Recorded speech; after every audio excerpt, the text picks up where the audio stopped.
if you can take it one step further, what is this about? What's it trying to tell me? Because most often our bodies are trying to communicate to us just as much as our head is.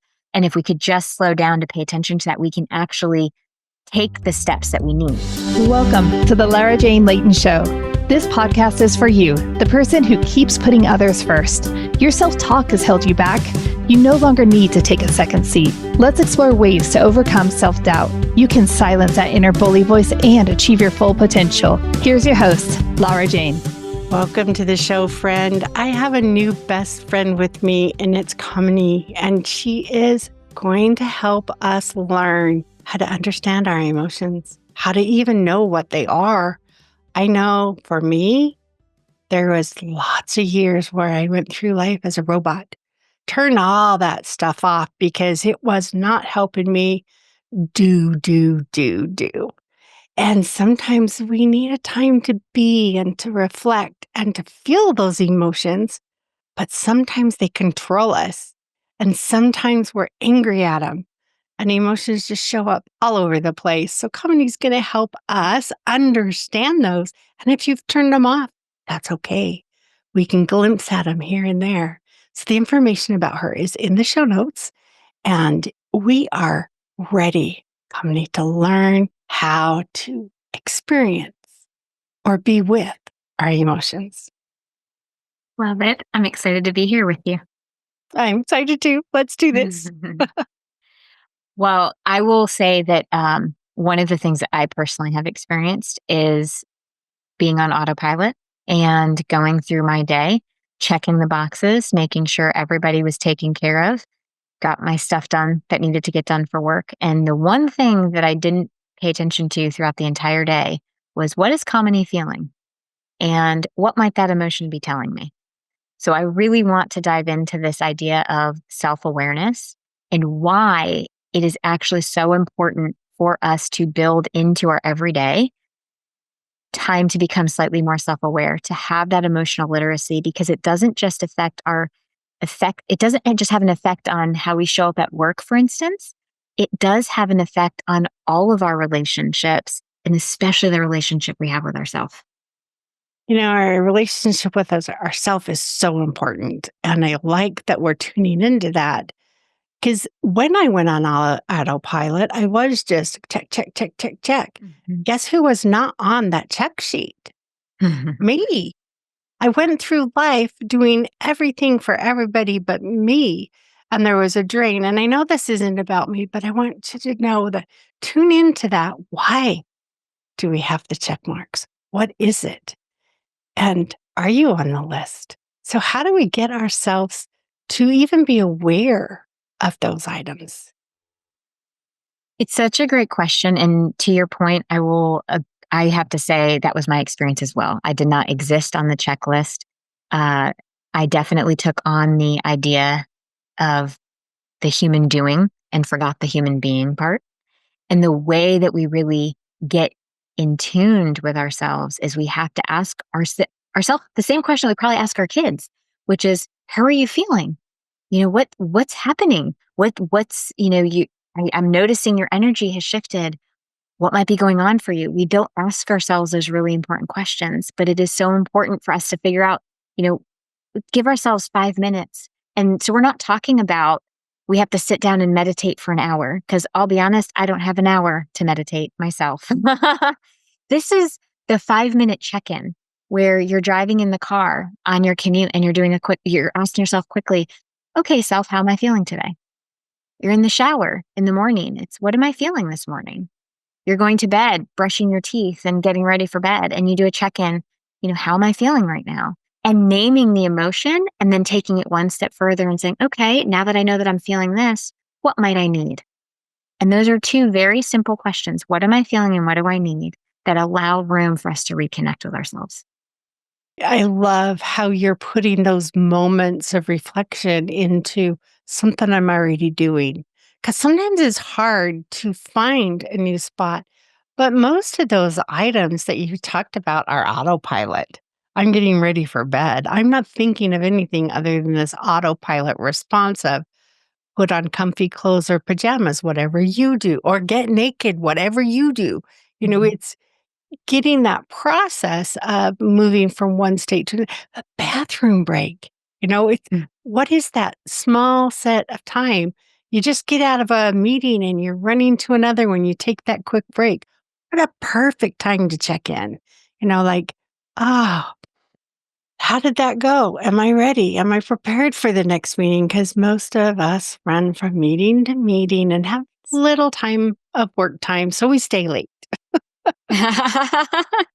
Or if anybody's like me, you're going through your day, you get through, you close the computer and you're hopping in your car and you're off driving from one activity to the next. And so my invitation is, as you're getting into the car, check in. You're walking to the car anyway, you're putting on your seatbelt, check in that moment.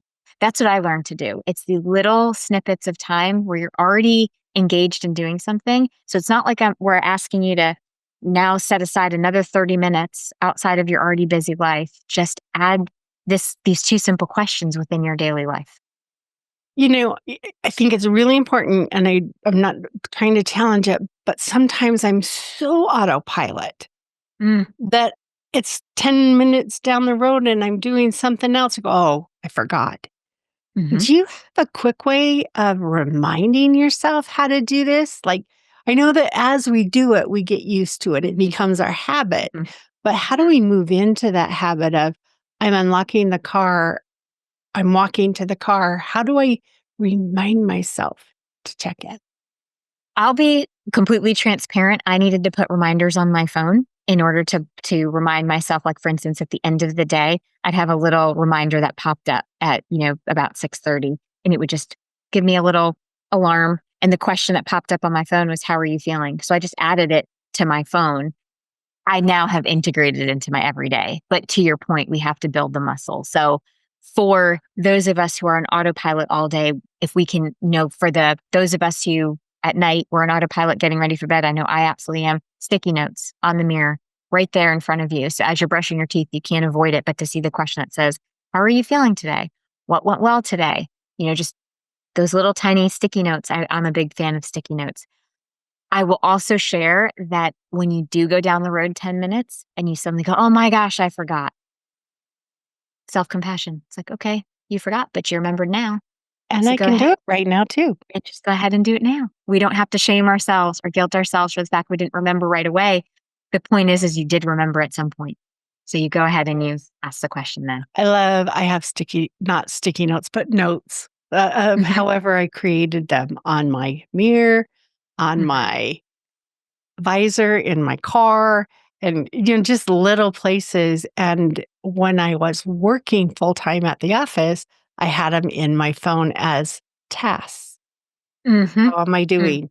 And so they mhm, would fill up. I could snooze them. mhm. I don't have a moment right now to think about that. I could snooze it, but I really challenge everybody to not dismiss. Yes. I was It's just like, gonna say that. let's Yes, let's snooze, but set not them. dismiss. Mm, mhm, And, if it's something you had scheduled, reschedule, don't cancel. And mm, it's those moments of, I can't make it to yoga or the sound bath or, uh, the nature walk with my friends, reschedule. mhm, Don't just cancel it. Our mhm. lives are all about rescheduling, at least mine always has been, Yeah. and just making sure that I take that time for me. And sometimes the time for me is with people. Sometimes the time for me is with family.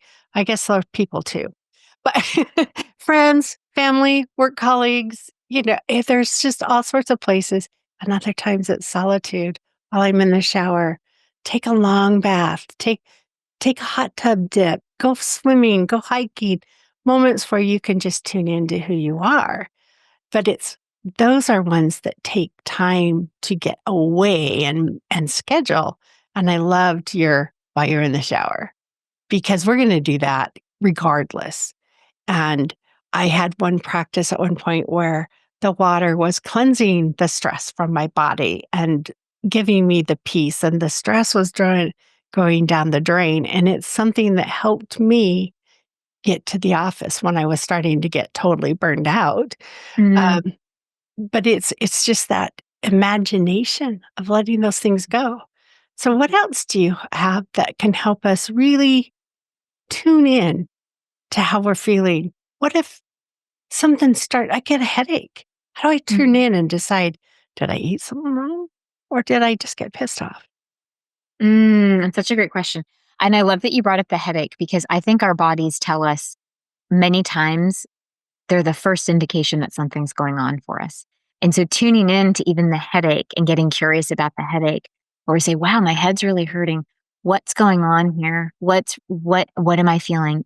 Is it possible that I am stressed out? Is it possible that my anxiety is really high? Really, it's about curiosity and compassion when we start feeling when our body's starting to communicate to us. I think oftentimes what happens is, and at least I know this was my story, oh, I have a headache, let me go take some Tylenol and I'll move on. Versus, oh, my head is hurting. That's really interesting. What's going on here? Pay attention to the pain instead of just trying to fix it and move on. Because the headache or the pain in our lower back or the pain in our shoulders, whatever it may be, for me, anxiety sits in the pit of my stomach, it's churns. Pay attention to that and get curious with it and see if you can take it one step further. What is this about? What's it trying to tell me? Because most often our bodies are trying to communicate to us just as much as our head is. And if we could just slow down to pay attention to that, we can actually take the steps that we need. So for instance, when I notice my stomach churning, I say, okay, I'm clearly I'm feeling anxious. A part of me is feeling really anxious right now. What is it that I need in this moment? And for me, a lot of times it's about grounding. It's about, wow, I'm feeling anxious. My nervous system is dysregulated. What I really need right now is to just take a moment to feel my feet on the floor and just breathe for a minute. We're not talking about, again, an hour-long meditation. I'm just going to focus on my breath in and out for a minute. And it regulates my nervous system. The pain in my stomach starts to feel a little less heightened. And then I can take an aligned action to move myself forward. I can say, okay, what is it that I choose to do now? Now that I'm re-regulated and I'm connected with myself, I'm back into this present moment. What do I choose to do? Mine also is in that pit of my stomach, that turning, and not like indigestion, but just kind of tight, kind of Yes. uncomfortable. And as you were talking, I was thinking about a lot of us don't even know what anxiety is. You've experienced it, you've gone through it, and you know people that have high anxiety. Anxiety is a normal thing for all of us. And it's just that self talk in our brain about, oh, I'm nervous about doing this. And if we can tune into that, we can identify it. And you don't have to call it anxiety if you don't want to, but your doctor probably would. So it's really like tuning into that. But you were talking about breath, and I thought, that's something you can do anywhere. Mm. So let's talk about a little bit of breath work and how to concentrate on it right after we get a quick word from our sponsor. So we'll be right back. Hey, since I rarely have openings in my coaching schedule, I have a new resource out there on my website. It is called the BFF Coaching Network.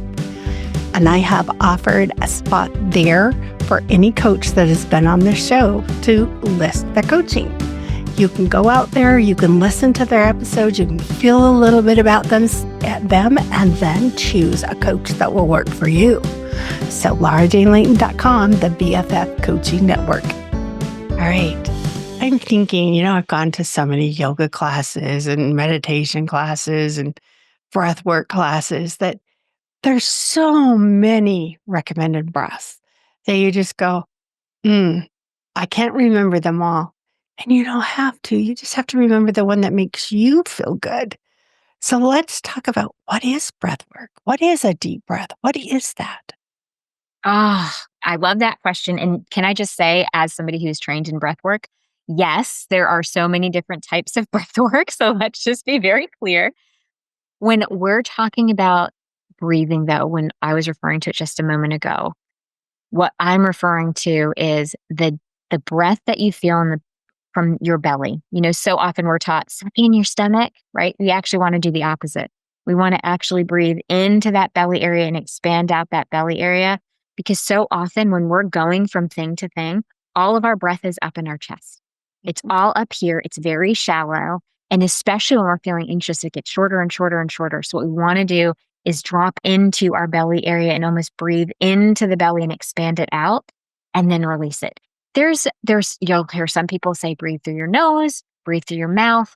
I'm going to be the person that says, breathe whichever way feels right for you. Because one day, maybe breathing through the mouth is what you need. You need to let out a big sigh, and it allows all of that anxiety out of your system. Amazing. Sometimes you just need to actually breathe through your nose and release it through your nose, and that gives you the same sense of relief. Ultimately, what we're really trying to do, though, is get the breath into that hit area, the diaphragm area of your belly more than anything, rather than staying up in your chest. I like that definition. And the thing about breath work is you can do it anywhere. And have you ever noticed that when you're all alone and you take that deep breath and you go, ah, and how refreshing that exhale and that little bit of let go sound is? It's like energizing. But don't have to always make that sound. I can be in the middle of a meeting and start feeling that anxiety, and I can just 4 counts in my nose, 4 counts out. It doesn't have to be tough. Nobody's gonna notice. And I love to focus on what the breath through my nose feels like, or what the sound feels like when it's coming out. And when you take those moments to tune into that feeling is when you get out of your head. You get all the chatter that's going around. It's not like you're doing it so you know what it really feels like. You're doing it to get your mind focused on a single point. And if you can feel the breath, you've now reattached your brain to another place. And so as we do this breath work, what is your favorite one? I love when I have, let's say I'm not in a meeting. My Mhm. favorite go-to is box breath. And what that really is you breathe in for 4, you hold it for 4, you release it for 4, you wait for 4, and you go again. That's usually mine when I'm driving, especially. I really lean into that one. When I'm in, let's say, with people, maybe my anxiety's rising. I really truly feel my feet on the ground. That's step number 1. Just feel my feet planted on the ground. And then I do exactly what you were describing, was breathe in through my nose, but pay attention to the air going into my nose and then breathe out through my nose. Super simple. There's not a whole lot of thought that goes into it other than focusing on the actual air. Because to your point, where I'm now dialing into one of my senses rather than being up in my thoughts. And so it allows me to just not only come to the present moment, but I'm reconnecting to myself through my senses. And that's usually my go to if I'm in the middle of maybe a situation like a networking event, or just an event where maybe there's people I don't know and I'm feeling my anxiety rise. That's my go to. That's why you're like, are they gonna like me? Am I gonna make a fool of myself? And we get so much into our heads, like they don't care. They're more worried about how we're gonna think about them. So it's okay. But yeah, that deep cleansing breath, I think, is my go-to. Box breathing is one of them. And the triangle breath. I have a hard time holding empty. And Mhm. so if other people have that hard time holding empty, it's 4 in, 4 hold, 4 out, 4 in. It's just Mhm. a triangle. You just leave one of them. And if it's the inhale that's hard for you, switch it up. It's what's going to work for you. And if you don't know, take a breathwork class. They're fun. Yeah. It's like they're some of them are quite embarrassing. But everybody in the room is doing it, so you don't have to worry about it. But no, they can be really loud, they can be really annoying, but they are there for you. And when I say annoying, it's only because we have that self-talk that we're trained in our Mhm. brain that when you make weird noises, people think you're weird. That's not true. It's just Mhm. our self-talk, how we've been raised, and letting go of that's almost impossible. You just have to acknowledge that I was taught this and it's Mhm. okay. And it's the only way I can get through it. I was taught that this is not acceptable, but it is because it works for me. Exactly. Exactly. And yes, breathwork classes can be loud, But it's okay. They're but fun. it's They're fun. way fun. And yeah, anyway, that's beside the point. So as we're doing all these and we tune into that feeling, whether we want to call it anxiety or not, those are the pieces where a little bit of fear a little bit of Mm, questioning of what's going to happen in the future is. And if you find those thoughts in your brain, it's probably anxiety. And how do I turn, whether it's an affirmation or a thought or sending love to yourself, whatever it is, you can find a way to turn that.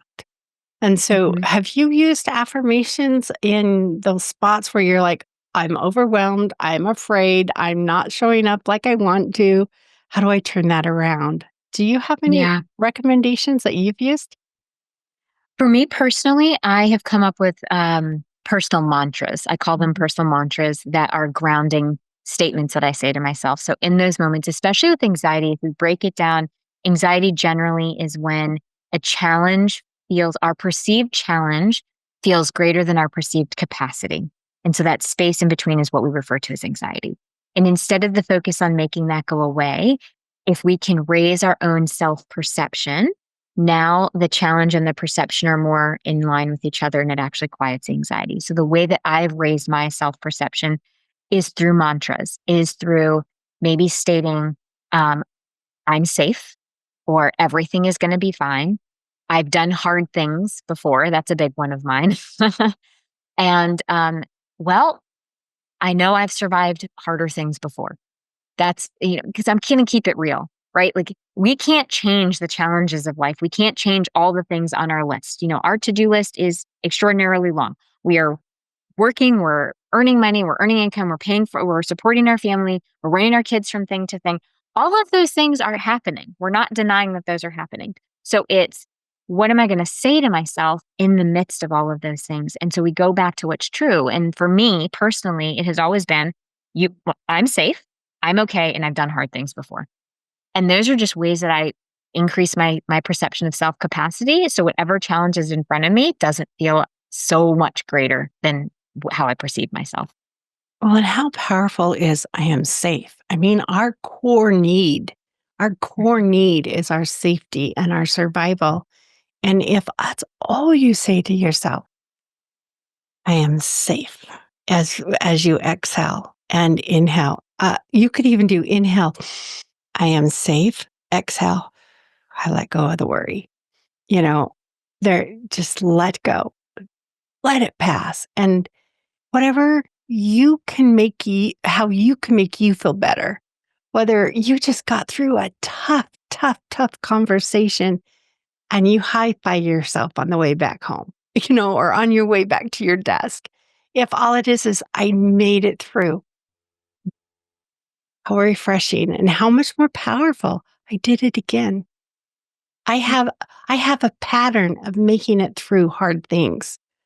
This is going to be okay. And it's that self-talk. It's that changing that bully voice into, oh, here you go again. You're going to fail. What if they think you're crazy? It's our friend. I have done this before. These people are familiar with me, or I don't need to be afraid of people I don't know because they're worried about what they're going through. And it's just switching that. How would you talk to your friend? Yes. That's how we talk Yes. to ourselves. Yes. Which is the whole context and content of self-compassion. It's kindness over judgment. We tend to be very compassionate with everybody else, and it's offering ourselves that same kindness. How would you talk to your friend? How would you talk to your loved one? And offering that same verbiage to yourself. Now, if you're one that tells your kids you're brain dead or you tell your kids they're worthless, that's not how you talk to yourselves. Those are moments we say out of stress and Mhm. trying to help somebody in a very unhealthy way. There's other ways to do it. And so if you're the one that tells your kids, great job, let's keep going, no matter what they are, that will work.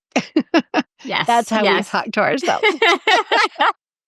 That's such a great point. Now, I was just going to say, usually if we're saying, oh, you're brain dead, that's a good indication that maybe we need to check in with ourselves. Maybe we're feeling something. And going back to our original, how we were originally talking about, that would be a great time to say, gee, Kamini, what are you feeling right now? Because obviously there's something I'm missing if I'm telling my child that they're brain dead. Well, There's and a it could be something you great. heard. Oh, When your yeah. parent was Absolutely. dissatisfied with what you were doing, Mhm, you hear mhm, things and we have those trigger responses of, mhm, this is how I was taught in this, so I mhm. repeat it. And we're not stuck. We Right. can change. We may have learned that, but it's not what you have to do. And as you practice recognizing those words, and right there, if you do say, hey, brain dead kid, or brain dead colleague, or brain dead, it's like, wait, that's an old pattern of mine. Let me rephrase that and be okay with kind of showing up as a little unsure, but I really appreciate you trying to do that. Or I really find the one gold nugget that you can share with them. And as we focus on the positive, our brain, and, like a lot of people say, there's no positive or negative, but positive is the thing that you interpret as good for your life. Negative is something you interpret as bad for your life. And those can change. If you've been in an abusive relationship, just thinking about being loved could be very scary because you associate that with control. Mm, But down the road, you can change. So a word that might feel good to me could not feel good to you. So you pick the ones that make you feel good today and be willing to change those as you grow. I love how you just pointed that out because it is about flexibility. It's about flexibility and allowing yourself to change your narrative as well as your narrative around certain words and certain ways that we've shown up. And if we can allow for that, that's when we expand and we show up differently, not just for ourselves, but then also for the people that we're in relationship with. And I think a lot of us are guarded against being loved. If I Mm, said, hey, I love you, they'd be like, you don't even know me?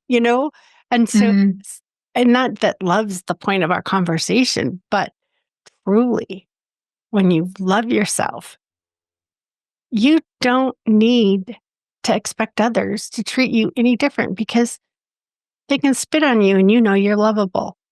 yeah. Not that I want to be spit on because it's kind of gross, but it's the idea that what somebody does to you, what spills out is what's in your heart, what's Mm, inside of you. And if you spill out anger, you're still holding on to anger. If you spill out shame, oh, I am, that's what's going to come out.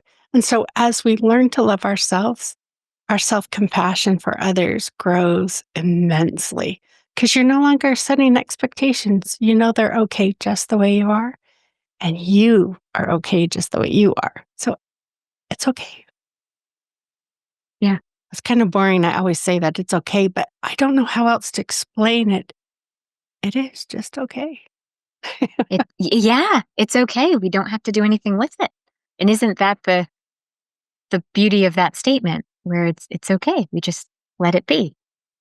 Yep, Mhm, no matter where it mhm, is. And struggles are okay. That's what makes us mhm, strong. mhm. Having an absolutely beautiful, fun, blessed day is okay because that's Mhm. where we see the possibilities. And you're not stuck on either end, but there's more and more possibilities everywhere we go. Yes, love it. It has been so fun talking to you today. I really have enjoyed every moment. You have a kind, soft self to yourself that's very relatable, and I really appreciate it. How about sharing a little bit more about who you are, what you do, and then what is that one thing we can do for ourselves right now to make a difference in our lives? Besides being a mom to 5 individuals professionally, I work with people one-on-one, helping them make these changes that we've been talking about. That's what I do on a daily basis. And in terms of making that change, what I would challenge each person to do is find 5 minutes within their day to just check in and ask yourself, "What am I feeling and what do I need?" 2 very simple questions. What is the one thing that you pick up or you do every day? Is it your cell phone? Change the cover to how are you doing? What is it that can remind you to check in? And that's all it needs. It isn't even it could be 10 minutes over 30 seconds multiple times a day and you did it. That's exactly right. Little small changes, right? They compound to make the big ones. That's been beautiful. Thank you so much for joining me today. Friend, I am not a licensed medical or mental professional. We are here for entertainment. People that have been somewhere want to help clear your pathway so that you can get to your goal a little easier. Stay tuned for the next episode. Are you tired of waking up exhausted? You are not alone. If you're looking to take your life back, let's start with the simple step of adjusting your self-talk. Stay tuned for the next episode with your host, Lara Jane. Remember to follow the show so you don't miss the next simple step that you can use to feel more confident. And please leave an honest review.